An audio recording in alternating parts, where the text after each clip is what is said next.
Chapter 3.7, Art of Europe and America, 1700 to 1865 Rococo to Romanticism. So we're going to look at a few different things here and some revolutionary times, some changing times, and things are going to overlap quite a bit. So there are people still sort of clinging on to the Baroque era a little bit and the Rococo, and then we get into neoclassicism.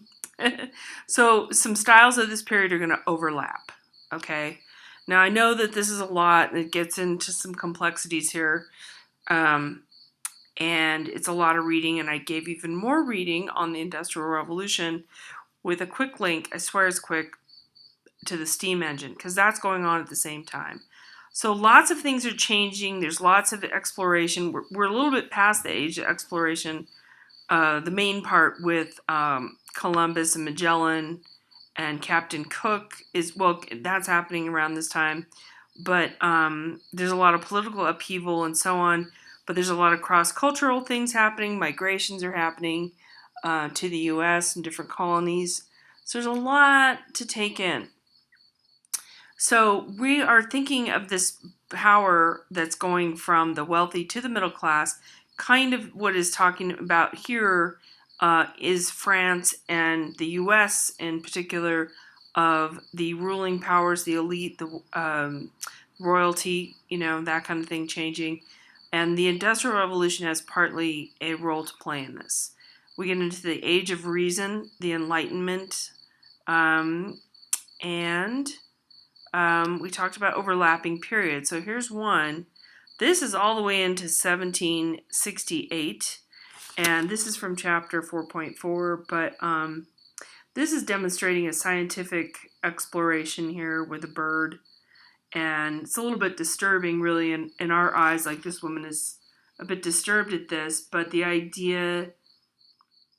Well, let me back up. I'm going to say that this has a very Baroque element in terms of that strong singular light source and then all this darkness around it. So there's a focal point with all this intense contrast and light source. Somebody noted, some art historian said that that would have to be the light of some emanating angel to be that bright, to shine this light on their face. I don't know. Who knows? But anyway, it's about a bird breathing in a closed jar and discovering how much air an actual bird needs. So it's a weird scientific experiment. But this is kind of what's happening. People are trying to explore science and math and all these different things. And they're discovering new animals, and they're discovering medical knowledge. All kinds of stuff is happening, okay? But we're kind of hearkening back to our old masters, specifically our old Dutch masters, like Rembrandt. This has a very Rembrandt feel to it, and obviously he must be looking at this. So this has more of a Baroque look to it, even though we're in 1768. We're about to get into the Rococo here, a period of extravagance, okay? So these European ruling classes, 17th to 18th centuries, they're to the point where there's absolutely no sense of reality. That's the famous quote from Marie Antoinette. That's what you can focus on for a person, a historical figure to focus on, for saying, she said, let them eat cake. So all these people are poor and starving because they're giving all the money to the wealthy, and the wealthy are squandering this money. So there's a frustration and a turn of the tide, and revolution ensues. So what we have right now, right before this time, we have some whimsical, frivolous subjects and lots of soft pastel colors and feathery brushstrokes. Fragonard, probably the pinnacle of the Rococo. So the Rococo happens in architecture as well. Not a lot of Rococo sculpture, mostly in the painting and architecture. And we're going to look at another example, an example of architecture as well. So Fragonard, this is a French piece, and this is called The Swing. And here we have this fluffy, fluffy, fluffy foliage. Soft, soft, soft. Oh, gentle, soft trees. And look at this atmospheric perspective to the point where everything is just soft, calm, sweet, colors are very sweet. She's got this sweet pink dress on. She's flirting with this fellow and she loses her shoe. And this enables him to go down here to fetch it for her, playfully, and also very sexualized, looking up her skirt. Supposedly this is a priest or a personage from the Catholic Church pulling the swing, not knowing what's happening over here. So it's a little bit of a poke at the church not really paying attention to the upper classes and seeing some of the moral depravity, because that's another one of the criticisms it's a bishop, criticisms that the ruling classes have gotten out of control. Oh yes, we forgot about our Cupid down here too. Or up here, or rather. And there's some figures down there. So Cupid is saying, shush, don't notice this. But all this frivolity is going along, and there isn't a care in the world. They're not worried about anything. And then sort of an uprising happens out of this heightened state of frivolity, if that makes sense. So here we are in Germany, and there's a few different buildings in the Rococo. This is a particular one where it's an entire basilica, a church. And there's a really good, I found this Catholic website that explains the difference between a chapel, a basilica, a cathedral, and of course I've immediately forgotten it, but I'll try to include it.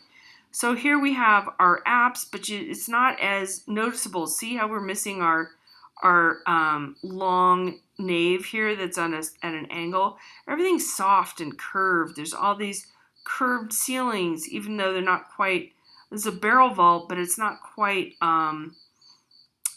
you can't see the edges of it, sort of. It doesn't, this painting is sort of blurring all that edge and making it very soft.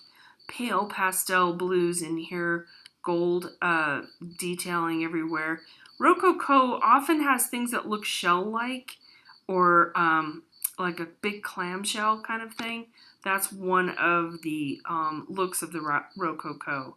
So this is from the 14 holy ones that were that died in the that were martyrs. In the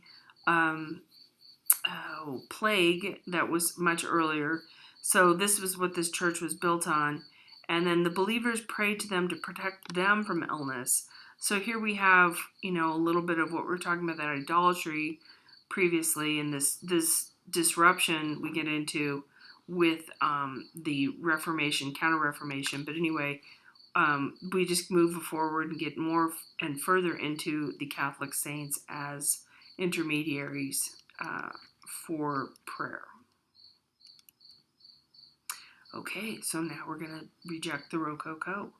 So lighthearted subject matter did not appeal to all 18th century artists. So now we're not like, as we were in the Renaissance, it really was of a piece. It was one thing. But now things are turning into multiple ideas, multiple ideologies. So we get into Greuze, and he decides he's gonna set this record straight. He's going to discuss morality. He's going to look at peasants or middle class here, and he's going to not paint pictures of royalty or aristocracy with money to burn and nothing to do. He changes the style. We're not quite into neoclassicism here, but we get into some darker tones, some reality. There's cracks in the wall. The floorboards look a bit rough. Some reality is coming into his painting style here. So it's quite dark, but this is a marriage contract. So it's a happy occasion, but it's also somewhat serious, where the father is paying the groom the dowry. That's something that went on whenever you had a daughter. You had to pay to get rid of her. You had to pay to marry her off. So that is kind of a problematic situation. But at any rate, the family's sad to miss her. She's ready to move along with this man. She's happy about it. And then the chicks and the chickens down here symbolize her, this solitary one here off going by herself and going to raise her own family. I'm going to stop here because I'm obviously